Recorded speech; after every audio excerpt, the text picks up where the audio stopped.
Yo me hice católico en contra de mi voluntad. Yo estaba seguro de que nadie en la tierra tenía el poder para perdonar mis pecados. Siendo ministro evangélico me encontré predicando sobre la Virgen María. Aquel mundo de sectas y denominaciones protestantes no podían ser la iglesia de Jesucristo. No lo podía creer. La iglesia católica es la iglesia de Jesucristo, pero no podía ser la iglesia católica. Los católicos me caían mal. Entonces fui a una exposición solemne del Santísimo y quedé fascinado. ¿Por qué me hice católico? Porque no tuve otra opción.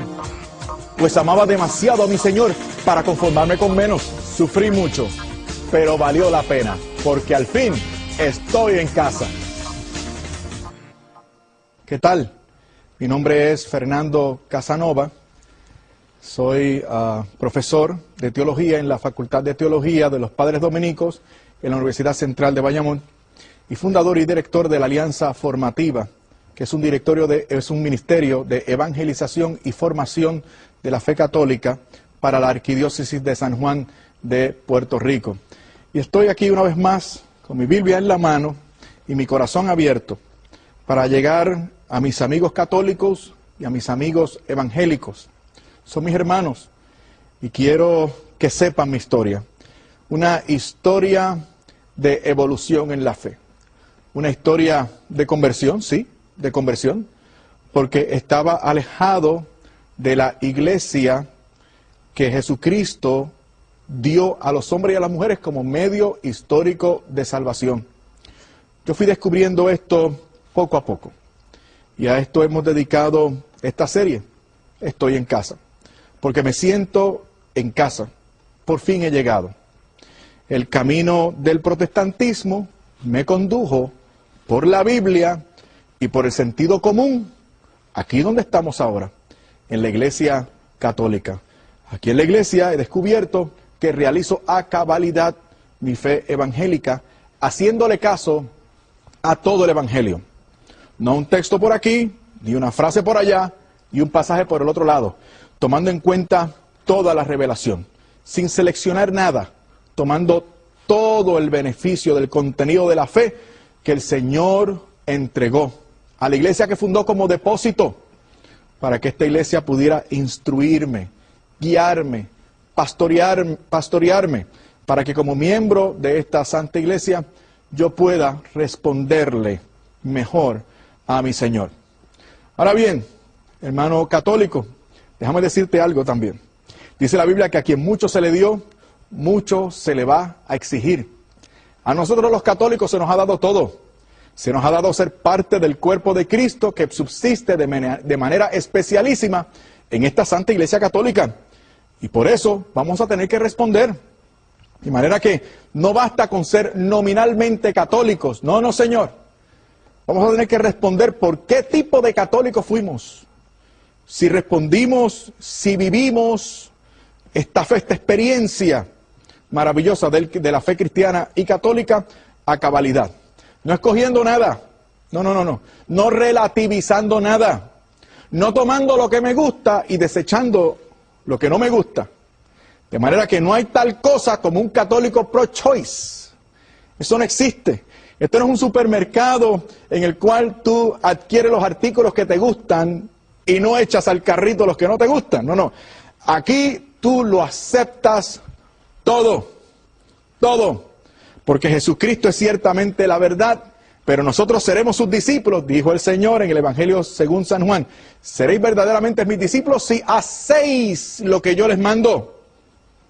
Entonces, hay que estar en contacto con Jesús y amarle mucho, pero ese contacto y ese amor conlleva obedecerle y creer no lo que me parezca, sino lo que Él ha revelado. Y por esto, hermanos católicos, vamos a tener que responder al Señor. Ahora bien, ¿qué tal los hermanos evangélicos que me hacen el favor de escucharme y de verme? ¿Qué tal con ellos? Bueno, hasta ahora el Señor te ha permitido tener acceso a un nivel de la fe. O sea, el Señor te ha hecho un gran favor como evangélico.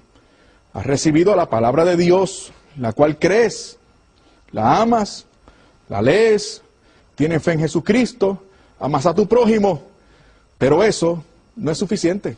No. Para ti no, porque tú amas mucho al Señor y tú lo quieres todo.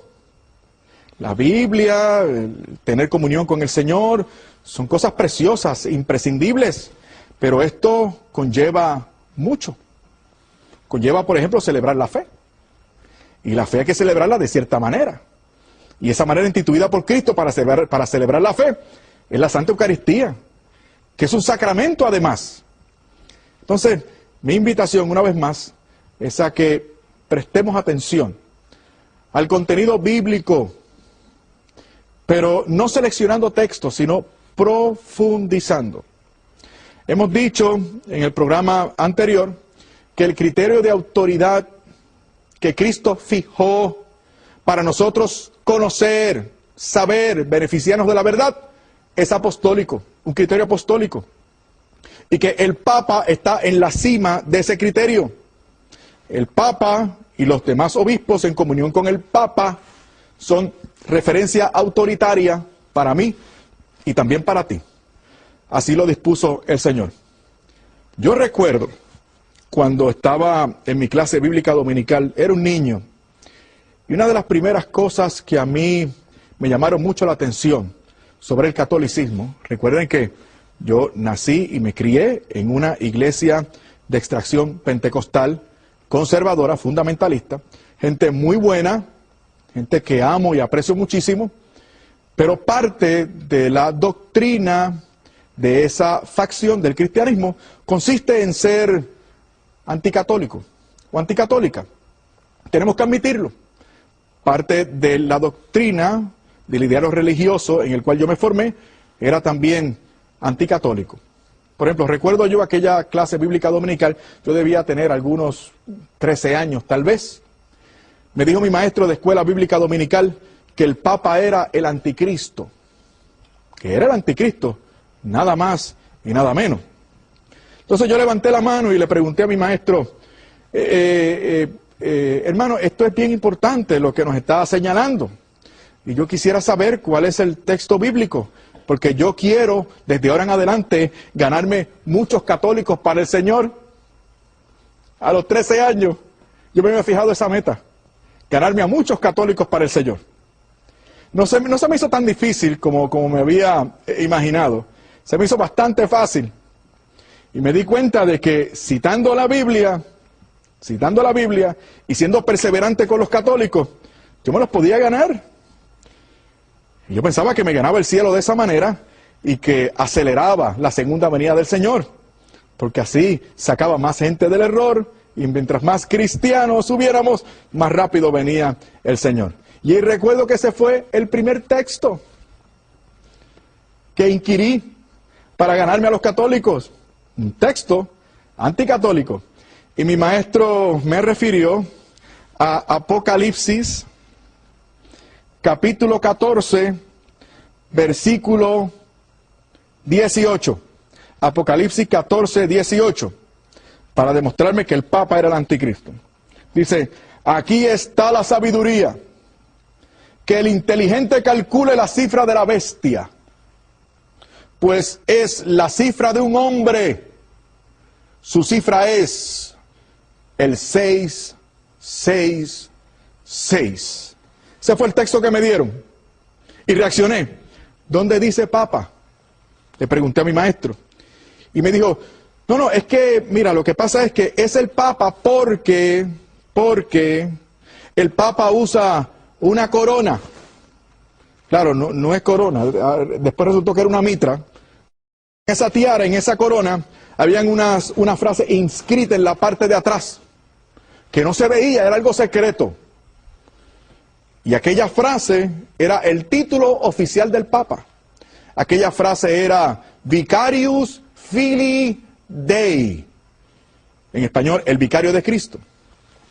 Y mi maestro comenzó a poner esas letras en la pizarra. Vicarius Filii Dei.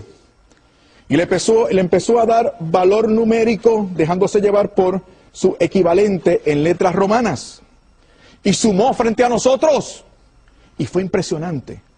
Dio la suma de esos caracteres romanos que constituían el título del Papa, Vicarius Filii Dei, dio la cifra de 666.